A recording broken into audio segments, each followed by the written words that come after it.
Aujourd'hui, Culture franco-britannique s'invite dans les locaux des éditions Gallimard, à l'occasion de la parution du 3e volume en Pléiade des œuvres des Sœurs Brontë. Ce 3e volume est paru cet automne et il vient mettre un terme à une entreprise entamée il y a 20 ans, puisque c'est en 2002 qu'a été publié le premier volume de cette trilogie, qui regroupe des œuvres des Sœurs Brontë, comme je l'ai dit, sans oublier leur frère, Patrick Branwell Brontë, qui a lui aussi laissé quelques écrits, dont on trouve la traduction dans le premier des 3 volumes de la Pléiade. 3 volumes, c'est ce qu'il fallait aux éditions Gallimard pour réunir une quasi-intégrale des écrits des Sœurs Brontë, ou disons peut-être plutôt de la fratrie Brontë, puisqu'ils étaient 4 frères inclus. Dans ces 3 volumes, on trouve en effet des œuvres de jeunesse, écrites lorsque les Brontë étaient adolescentes, mais aussi, bien sûr, les grands romans qui ont fait leur gloire, ainsi que des textes encore moins connus peut-être, puisque le dernier volume paru en automne réunit 2 grands romans, 2 longs romans de Charlotte Brontë, qui sont beaucoup moins célèbres que les autres productions de la fratrie. Le premier volume regroupe des textes de jeunesse, mais qu'il associe à Jane Eyre, le premier roman publié de Charlotte Brontë. Ces textes de jeunesse se composent de récits dus tantôt à Charlotte et son frère, tantôt à ses 2 sœurs Anne et Émilie, récits qui ont pour particularité d'être situés dans des royaumes imaginaires et récits qui montrent des personnages déchirés par des passions très intenses, des clans opposés par des guerres très violentes. On peut supposer que toutes ces histoires ont été en partie inspirées aux enfants Brontë par le contexte des guerres napoléoniennes qui s'étaient terminées depuis peu, mais aussi par la lecture de toutes sortes de romans qu'elles pouvaient trouver dans les magazines publiés à leur époque ou dans la bibliothèque de leur père, car leur père, le pasteur Brontë, avait décidé, contrairement à beaucoup de parents au début du XIXe siècle en Angleterre,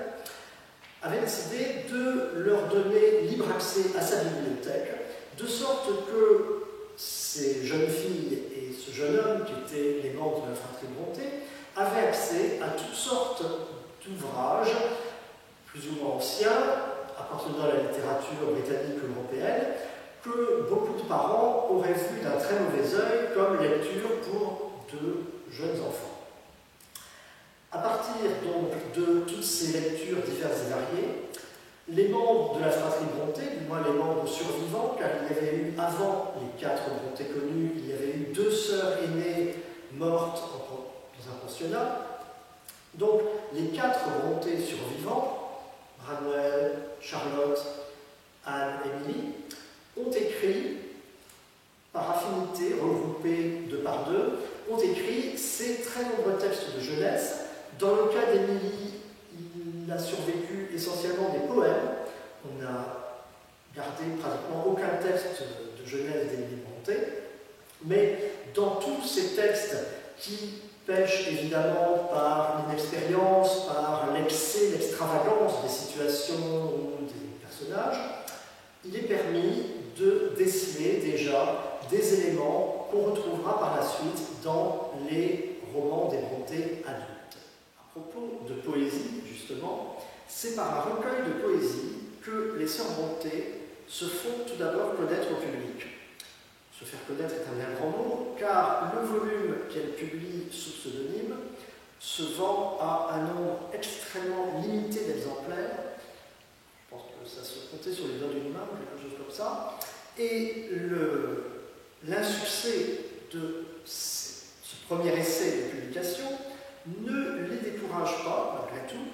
Simplement, de la poésie, elles passent à la prose, à la fiction en prose, et c'est avec des romans qu'elles vont cette fois réessayer de conquérir le monde de l'édition britannique. Elles adressent donc à différents éditeurs 3 romans, un de chacune des 3 sœurs, et elles se heurtent à de nombreux refus, jusqu'au moment où l'un des éditeurs qu'elles ont contactés accepte de publier, pas les 3, mais 2 d'entre eux, le roman d'Émilie, le roman d'Anne, mais pas celui de Charlotte. Donc Charlotte Brontë, qui est en grande partie celle qui a fait les démarches nécessaires à trouver un éditeur,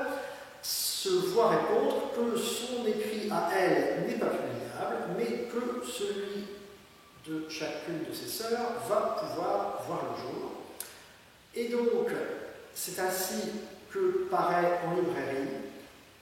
un ensemble de 3 volumes, car 3 volumes c'est le format que les romans anglais au début du XIXe siècle avaient l'habitude, le format dans lequel on avait l'habitude de les publier. Les 3 volumes incluent tout d'abord Léo de Hurlevent, 2 volumes, Émilie Brontë, suivi d'Agnès Zirey, un volume, le roman d'Anne Brontë. Charlotte va donc devoir trouver une autre solution,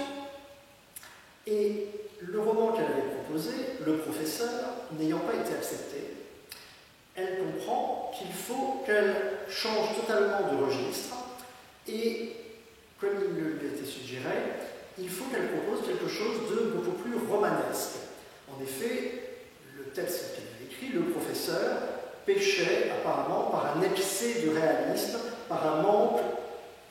d'incidents, par un manque de passion dans son intrigue.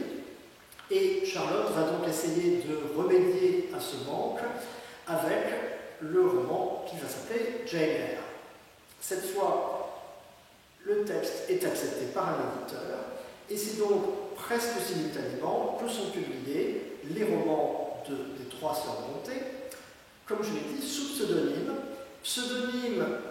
masculin, ou du moins ambigu, suffisamment ambigu pour qu'on ne puisse pas directement soupçonner qu'il s'agit de l'œuvre de 3 demoiselles.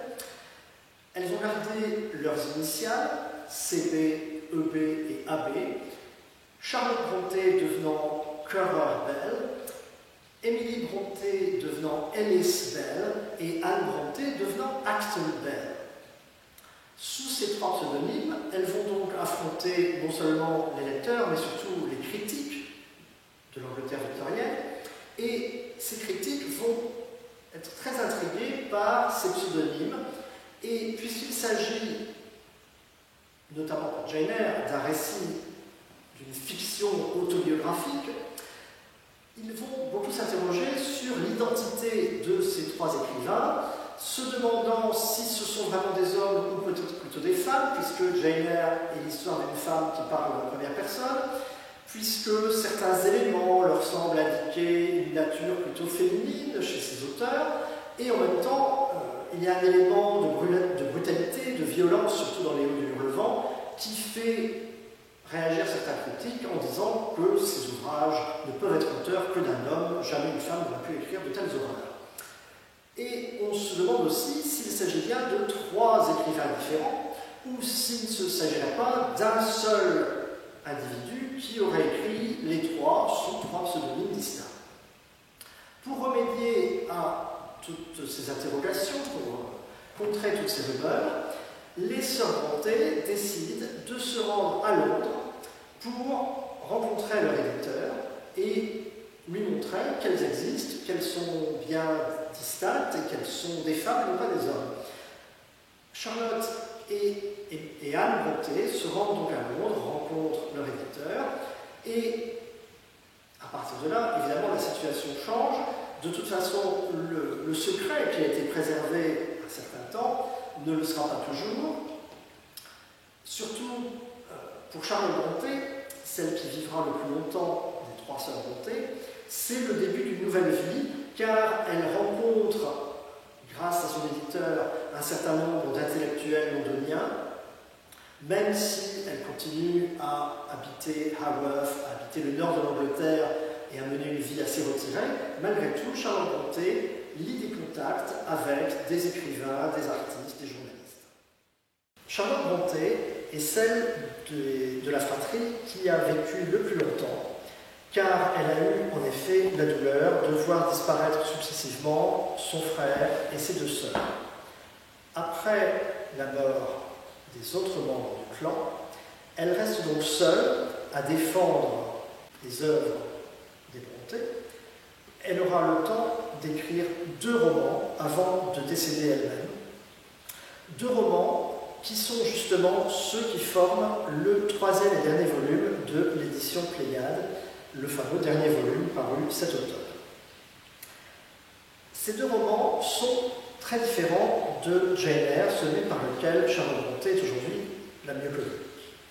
Le premier des 2 s'intitule Shirley et il s'agit d'un roman historique. C'est-à-dire que, pour une fois, Charlotte Brontë ne situe pas l'intrigue à peu près à son époque, mais très précisément dans les années 1810, alors que les guerres napoléoniennes se poursuivent. Et ce roman n'est pas situé simplement dans un pensionnat de jeunes filles, ou ne suit pas le parcours de l'héroïne en tant que gouvernante, comme c'était le cas dans Jane Eyre, mais cette fois-ci, il s'agit d'un roman social qui se déroule en partie dans une usine dont les ouvriers se révoltent contre l'introduction de nouvelles machines. Et cette mécanisation est la cause d'émeutes qui opposent les employés à leurs employeurs. C'est évidemment un des aspects du roman, mais un aspect dont Charlotte Brontë ne pouvait malheureusement avoir connaissance que de manière indirecte, car elle ne se risque pas à décrire ce qui se passe réellement dans l'usine. On voit les événements de l'extérieur, puisque les véritables protagonistes du roman, ce sont 2 jeunes femmes, la Shirley du titre et Caroline, un autre personnage féminin bien différent. Donc ce sont 2 portraits de jeunes femmes qui sont véritablement au centre du roman, même si ces 2 femmes sont toutes 2 attirées par le personnage masculin principal, le directeur de l'usine dont on vient de parler. Et c'est en fait même, non pas seulement un triangle, mais un quatuor amoureux, avec évidemment une fin heureuse au terme du roman, puisque chacune des jeunes femmes épouse celui qu'elle aime. Mais néanmoins, ce roman a pour originalité d'être historique, d'être social, et aussi d'être narré par un narrateur extérieur vraisemblablement masculin. Il ne s'agit pas d'un récit à la première personne comme Jane Eyre. Néanmoins, dans ce roman Shirley, on trouve de très nombreuses pages où Charlotte Brontë laisse parler ses convictions féministes, pourrait-on dire, si le nom avait déjà existé à l'époque, convictions qu'elle exprimait déjà dans Jane Eyre, mais qui sont beaucoup plus développées dans Shirley. D'ailleurs, pour l'anecdote, ce titre Shirley, qui est, je l'ai dit, le nom d'une des 2 jeunes femmes, était au départ un prénom masculin. À l'époque où Charlotte Brontë a écrit son roman, elle choisit délibérément de donner à son héroïne un prénom d'homme. D'ailleurs, le personnage en parle souvent et évoque le fait que ses parents aient choisi de lui donner un prénom d'homme. Et on dit que c'est après le succès de ce roman, succès relatif et évidemment bien inférieur à celui de Jane Eyre, on pense que c'est après ce roman que Shirley est devenu un prénom féminin en Angleterre. Le dernier roman achevé par Charlotte Brontë s'intitule Villette. Cette fois, on remarque qu'il ne s'agit pas du nom de l'héroïne, contrairement à Jane Eyre ou Shirley. Et surtout, dans ce roman, Charlotte réutilise son expérience en Belgique. En effet,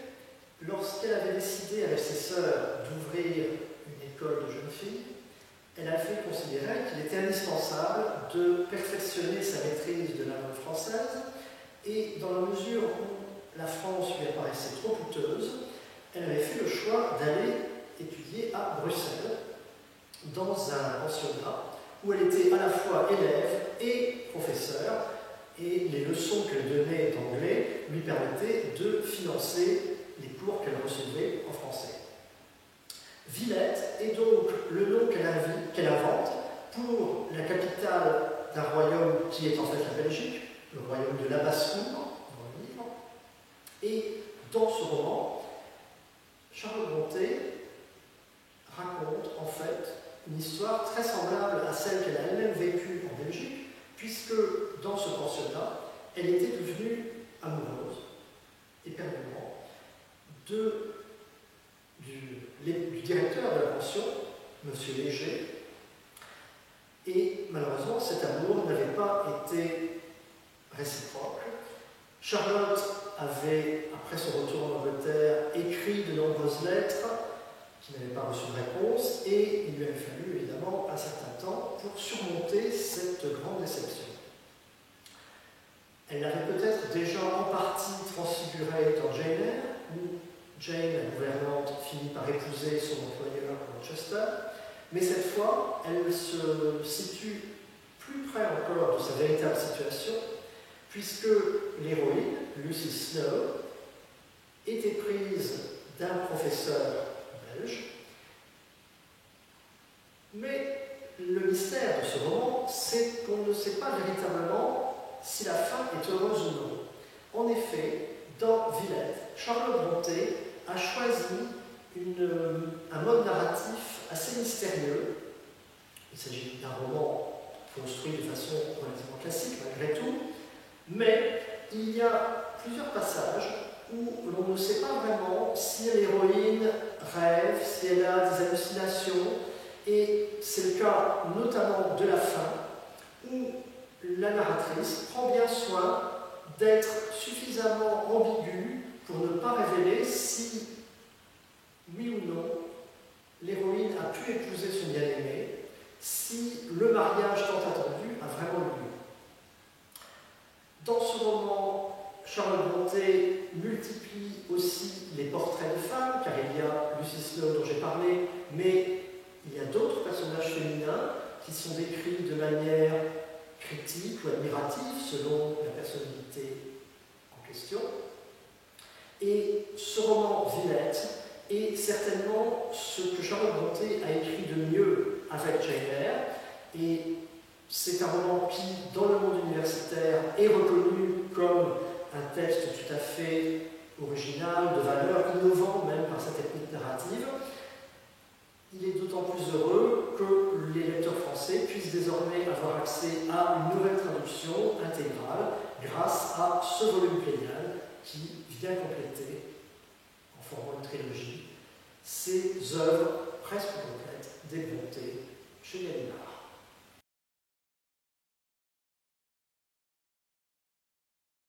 Pour compléter votre connaissance autour des Brontë, je suggère la très belle biographie de Jean-Pierre Holl, Brontë, parue aux éditions Gallimard dans la collection Folio Biographie.